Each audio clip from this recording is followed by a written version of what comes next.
A square bar is tightly fitted between two rigid supports. Given the following data, what force is developed in the bar when the temperature changes to 35 degrees Celsius? So yung gagamitin natin dito is the concept of thermal expansion. A square bar is perfectly fitted between rigid walls.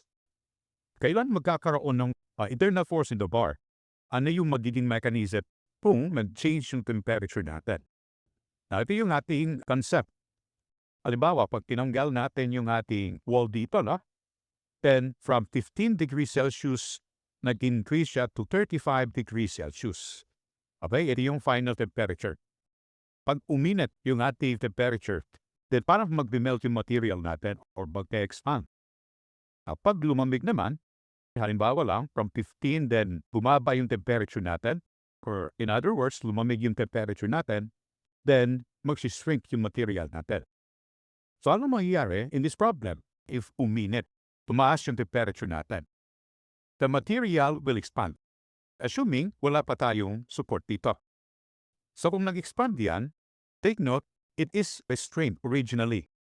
Ito yung original position natin.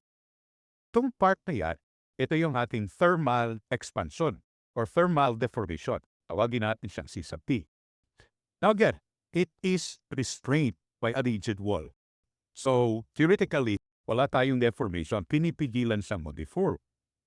Okay, so mangyayari dito, because it is restrained, magkakaroon ng internal compressive force sa member. So meron siyang force dyan kasi we need to restrain that one or ibabalik natin yung bar natin from its original position. So magkakaroon ng internal force pag humaba yung bars natin. On this problem, to solve for this force P, maganda pag ito na yung gawin natin. Summation of the deformation is equal to 0. Okay, so ano pa yung deformation dyan? Deformation due to thermal expansion. Okay, tinawag ko na siyang C sub T. And the deformation due to axial force P. So mangyayari dito, yung deformation due to thermal expansion, that is alpha L times the change in temperature. Final temperature minus initial temperature. While the delta P, add mo na lahat. Di mo na kailangan pang mag-isip ng sign. So PL over AE, dapat yung total deformation, of course, babalik siya to 0. Merong binigay na length of bar dito, but we can just cancel. Kasi pag i-transpose natin itong part na yan on the other side, magka-cancel yun.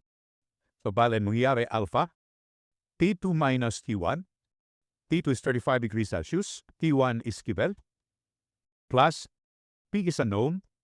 The cross-sectional area of the bar, since it is 16 by 16, so square yan, so 16 squared, times modulus of elasticity, 200,000 megapascal. So equal to 0, kuha natin yung P.